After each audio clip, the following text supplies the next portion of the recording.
Hello, you're watching A News. I'm Bakhtiar Sanova, and let's see the top stories. The Shanghai Cooperation Organization Summit is underway in the Chinese port city of Tianjin. A Russian drone attack targeted 4 energy facilities in Ukraine. Thousands of residents left without electricity. And families of missing Azerbaijanis rally in Geneva calling for UN action.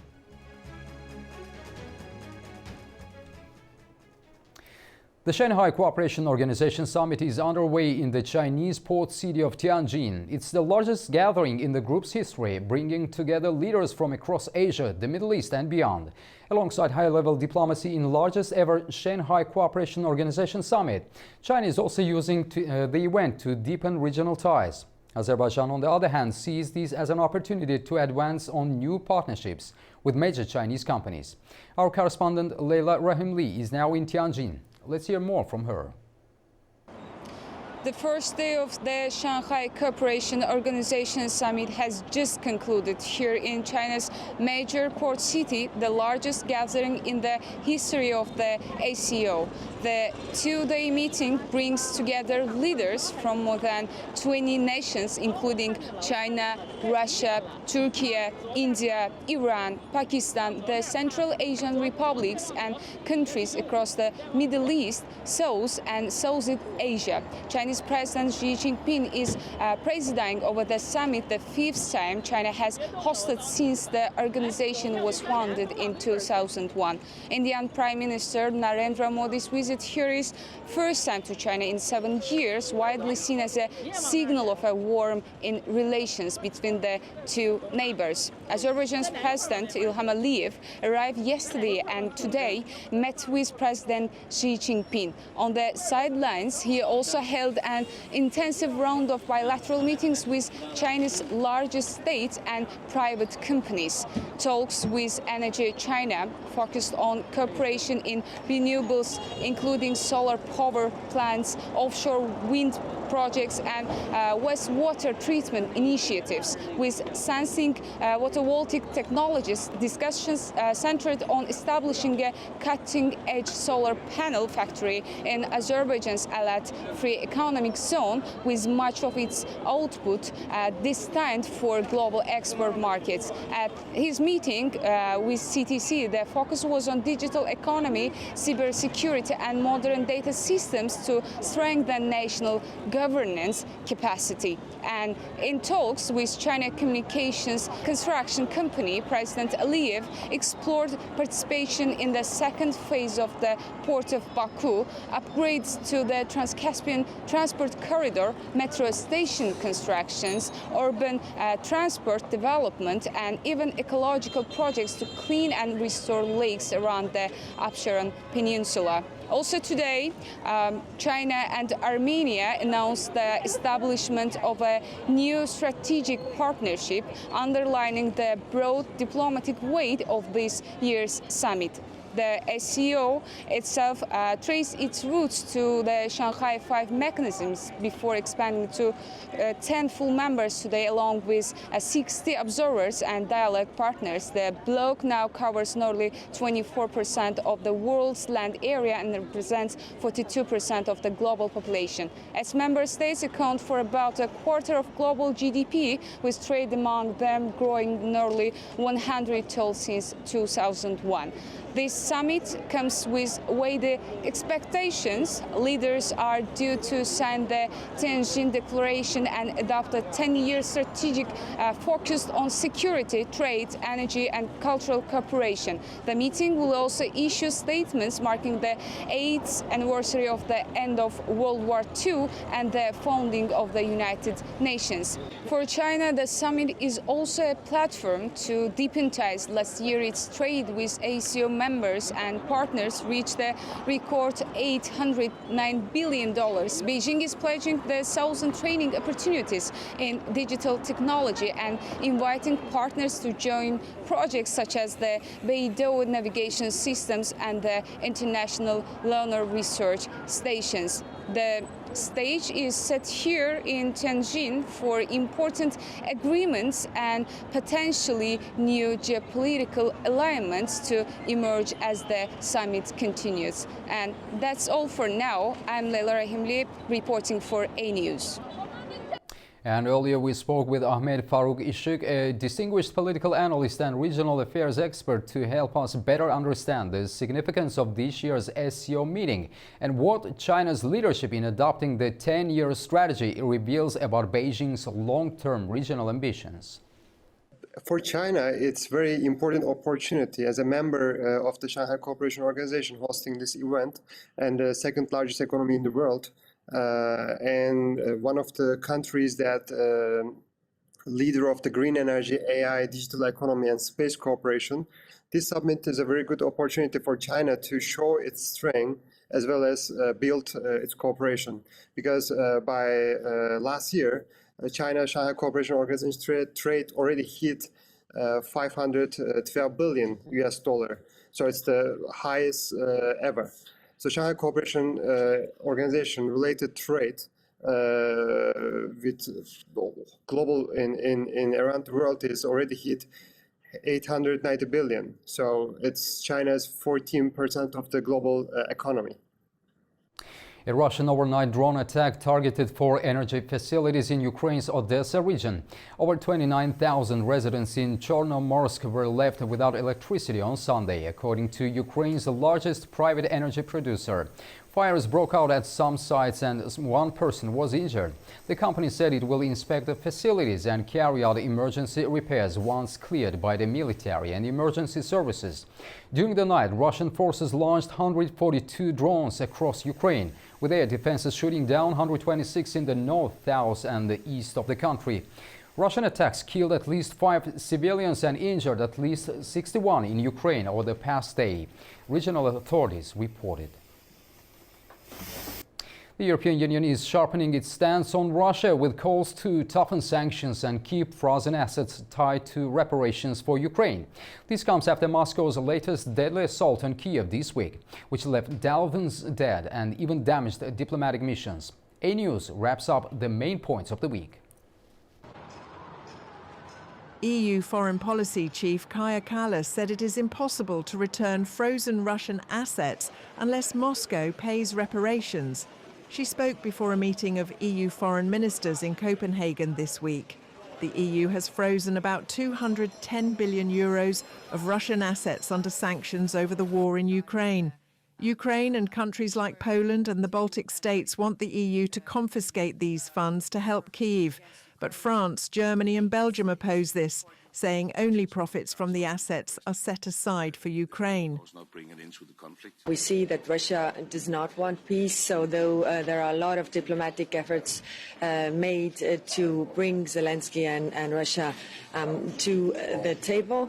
We can't possibly imagine that, if this there is ceasefire or a peace deal, that these assets are given back to Russia if they haven't paid for the reparations.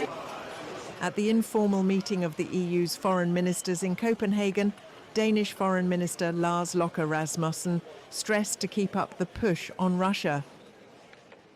We need to build up even bigger pressure on Putin. I think it's quite obvious that he's just dragging the time, trying to buy time and divert their attention from his continued attacks on civilians and infrastructure, and most recently also EU representation in Kyiv.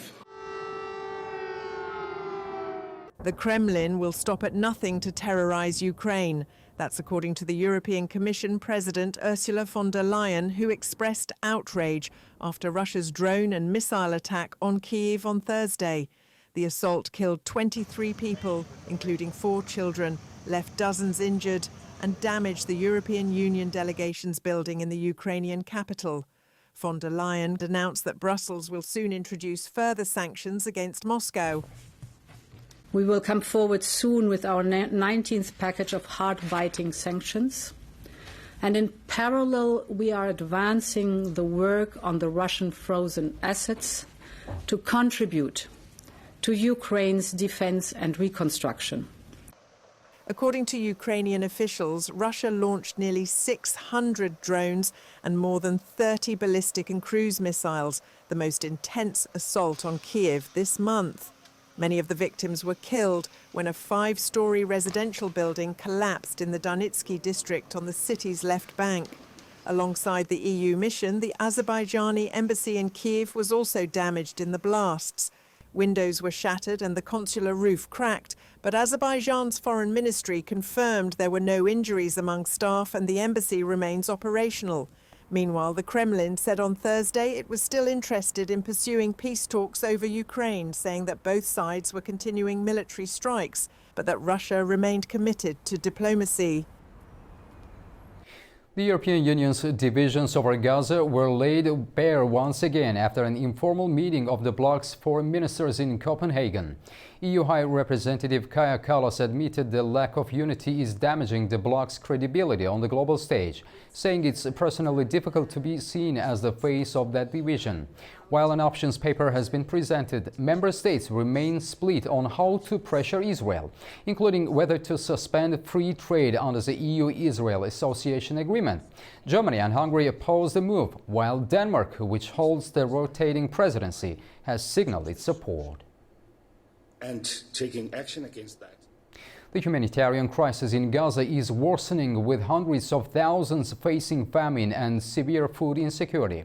Aid agencies warn that children are being deprived of schooling, and safe evacuation of Gaza City currently is not possible. The humanitarian crisis in Gaza is worsening as thousands face famine and severe food insecurity. The UN Relief and Works Agency reported that around 660,000 children in Gaza have been deprived of schooling for the third consecutive year amid ongoing Israeli strikes.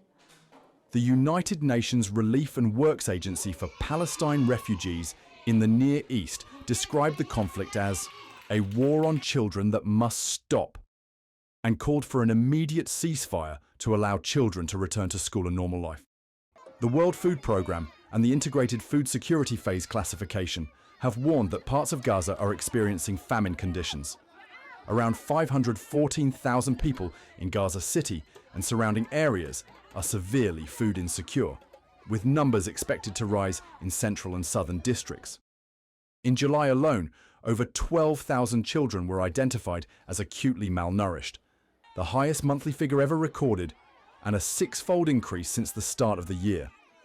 The World Food Programme said aid deliveries have increased to about 100 trucks per day, but remain far below the 600 trucks needed daily to meet demand.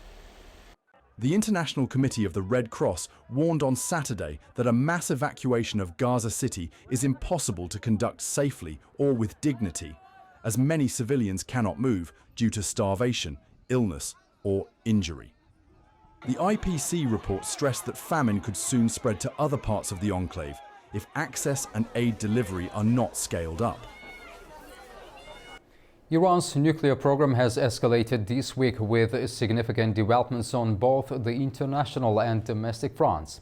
The UK, France and Germany activated the long-dormant snapback mechanism, launching a 30-day countdown to reinstate UN sanctions on Iran.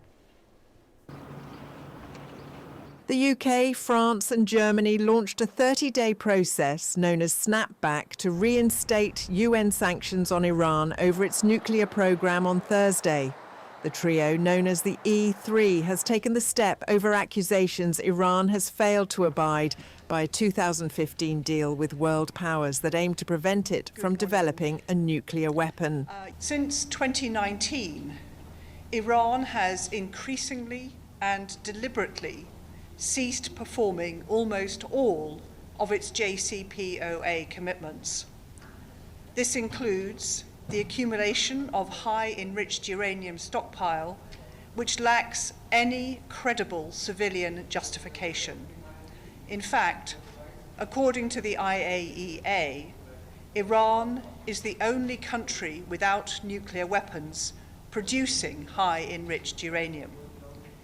Iran has stopped providing IAEA access agreed under the JCPOA. in response to European nations triggering the UN's snapback sanctions mechanism. Iranian lawmakers have introduced a bill proposing the country's withdrawal from the Nuclear Non-Proliferation Treaty. This move aims to pressure the international community amid escalating tensions.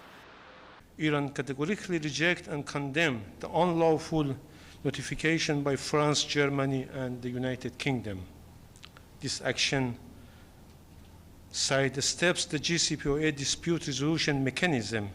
It is an illegal attempt to bring back terminated resolution. It violates Resolution 2231.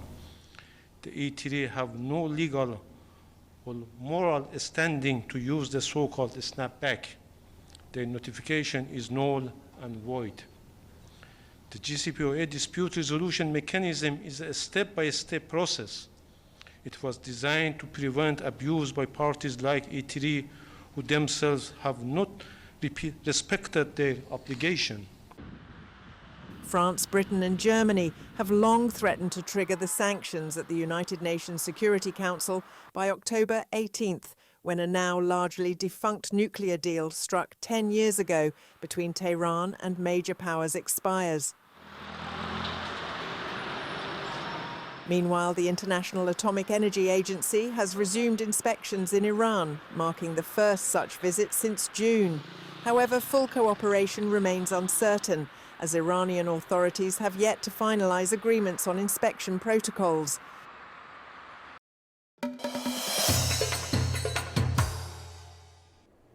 Now we return to the Shanghai Cooperation Organization Summit, which is underway in the Chinese port city of Tianjin. A particularly important development for us to focus on is the growing cooperation between Azerbaijan and China. From expanding trade volumes to advancing renewable energy projects and strengthening political dialogue, Baku and Beijing are deepening their strategic partnership within the SCO framework and beyond. To help us better understand the significance of this relationship and its broader regional implications, I'm joined by Murad Muradov, Deputy Director at Top Chubashov Center in Baku. Mr. Muradov, welcome to the program. Good evening. Muradov, first, how would you characterize the current state of Azerbaijan-China relations? Well, first of all, I should emphasize that in terms of progress in Chinese-Azerbaijan relations has been tremendous. So let's put it this way: our countries became strategic partners last year, and just a year later, during President Aliyev's state visit to China in April of this year, the countries signed a declaration which enhanced this level of partnership to comprehensive strategic partnership, which is one step higher in the Chinese official hierarchy of relations, which assigns Baku certain priority status on par with some of its more regional partners in South Asia. And given the intensity of economic contacts, of the new contracts being signed by the countries, and also the level of rhetoric used by the leaders to describe relations, I think this been really a story with a big potential to grow. Murad, what does Azerbaijan gain strategically from strengthening ties with China through the SCO? SCO has been China's, let's say, maybe successful foreign policy project. Unlike BRICS, which is kind of a platform which balances not always easy relations between major non-Western powers like Russia, India, etc. So Shanghai Cooperation was born as a China-centric forum, which serves to promote China's interest in the wider Asian region. So originally it just included Russia and 4 Central Asian countries. And it was much later that it started to also grow and bring new members such as Pakistan, India, and Iran, and now a lot more countries in the Middle East and Central and South Asia become members. So I think also this movement towards the SCO also compares the fact that Azerbaijan's take plans to join BRICS have not been successful. I think it marks a certain change in Baku's vision of its role in Asian politics and recognition of China's hegemony in wider Asia. Murad, trade turnover between the two countries has seen impressive growth. Which sectors show the greatest potential for future cooperation? Well, Azerbaijan recently has invited major Chinese companies to invest in energy, including renewable energy. I would say emphasize that because Chinese companies participate in building the new production facilities in this prospective sector, and it's important because Baku has announced it's also agreed to the initial plans. I mean, it's planning to produce at least 30% of its energy mix from green sources in the next few years. So, of course, any investment of this kind has strategic importance. Well, beyond that, China has been increasingly interested in establishing production facilities here. So, if you take, for example, the electric vehicles, so I mean, soon Azerbaijan will establish factory which produce spare parts for electric buses. But it's supposed to be the first step, and there are also plans to also localize production of buses in Azerbaijan a few years later, which will be, of course, an important step in terms of technological transfer and also bringing China closer into the strategic sectors of economy. And moreover, I think the fact that also Chinese companies, first of all, Huawei, have been invited to participate in the reconstruction of Karabakh and building smart cities. It indicates that Baku really thinks high in this partnership. Murad, what significance does the meeting of the first ladies and leaders of Azerbaijan, Armenia and Turkey on the sidelines of the SCO Summit hold for regional dialogue and reconciliation? I think China, I mean, particularly the Shanghai organization, is a very good platform for this kind of a meeting. So, if you take the recent developments, so I mean, after the Washington Declaration, there were, let's say, some statements and some sources, and which kind of suggested that the U.S. are trying to use South Caucasus as a platform for encroachment into wider Asia and eventually as a tool of containing China. So I think by this gesture, like Baku, Yerevan, Ankara, it shows that it's not the case. So our efforts to expand partnership with Washington are not aimed against China. Well, and also another thing is that I think so. Given, for example, the recent crisis in the relations with Moscow, and also like Russia's badly disguised attempts to influence and even, let's say, stop or at least like to accelerate the peace process in South Caucasus. They mean that I think Baku will increasingly look at Beijing as a national stabilizer in this part of the world, rather than Moscow. And also, given that China's more balanced positions on a number of regional issues, such as the conflict between Iran and Israel, war in Ukraine, etc., I think so. This Baku's increasing attention to China suggests the recognition of the new geopolitical reality, where it is China rather than Russia, which is poised to represent the non-Western world as its major power. Murad Muradov, thank you very much for sharing your insights with us. We truly appreciate your time and expertise in helping us better understand the evolving dynamics between Azerbaijan and China within the SCO framework. Thanks a lot. Thank you so much. Now to the region. Families of missing Azerbaijanis since the First Karabakh War took their calls for justice to Geneva. They staged a peaceful demonstration in front of the United Nations European headquarters, demanding answers about the fate of their loved ones. The families of those missing in the Armenia-Azerbaijan conflict have gathered under the banner of the Karabakh Missing Families Organization here at the symbolic Broken Chair Monument outside the UN's European headquarters. This event coincides with the United Nations International Day of the Victims of Enforced Disappearances. Over several decades of conflict between the two countries, tens of thousands of lives were lost on both sides. For the families here in Geneva today, the most painful legacy remains the fate of the missing. Azerbaijan officially records nearly 3,900 people still unaccounted for. Humanitarian organizations, including the International Committee of the Red Cross and the International Commission on Missing Persons, have been working for decades to identify remains and return them to relatives. Progress has been slow, but dozens of identifications were confirmed this past year. The chairperson of Karabakh Missing Families Public Union, Kunul Bebudova, shared her personal appeal, stressed the urgent need for answers from Armenia and the international community. For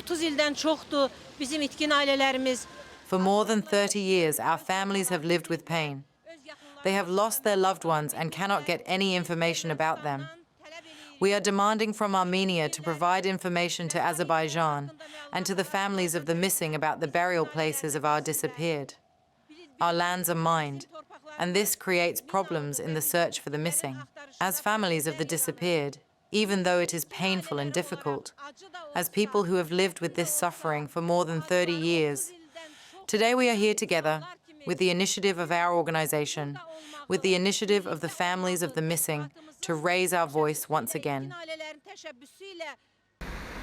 Just 2 days earlier, on August 28th, they were received at the United Nations, meeting with the Secretariat of the Committee on Enforced Disappearances. Families expressed deep frustration with the International Committee of the Red Cross, saying their trust in receiving information about loved ones has been seriously undermined.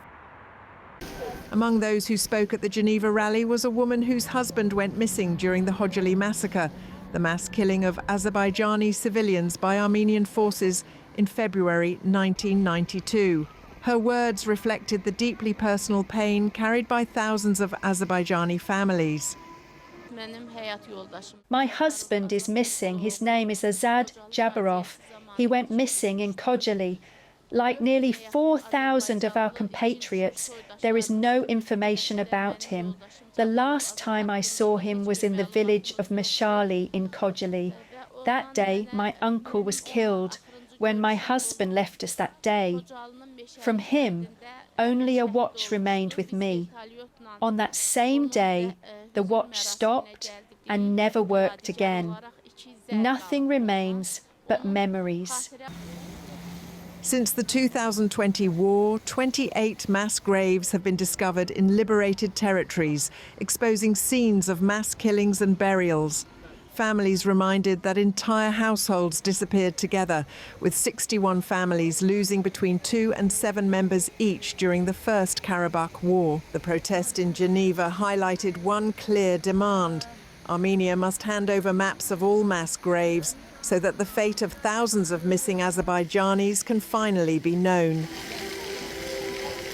The text of a memorandum of understanding signed between Azerbaijan and the United States on 8th of August in Washington has been made public. The document outlines the creation of a strategic working group tasked with drafting a strategic partnership charter within 6 months. Under the memorandum, both countries agreed to focus cooperation on energy investments and regional connectivity, along with defense and counterterrorism, regional economic and trade ties, and artificial intelligence and digital infrastructure projects. The agreement will remain in effect for 1 year, with the possibility of extension by mutual consent.